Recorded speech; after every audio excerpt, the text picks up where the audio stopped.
териштирүү иштеринин жүрүшүндө Базар Коргон районунун Ахман айыл аймагынын тургуну 2005-жылы туулган кыз өзүнүн убактылуу жашап жаткан батиринде кыз жынысындагы ымыркайды төрөп, төрөлгөн ымыркайды спортивкага же болбосо кийимге ороп, таштанды таштоочу жайга алып барып таштап койгондугу аныкталган.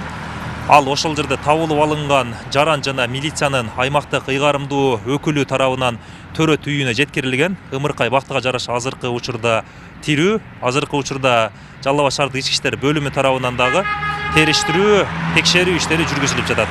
Азыр неме кылат, өзү сүт иче албайт, зондто ичет, бирок состояниясы орто, без кислород, бүгүндөн уже кислороддон чыкты да. 2 күн кислороддо жатып, бүгүн без кислород жатат. Баланын абалы орто, өтө жакшы эмес.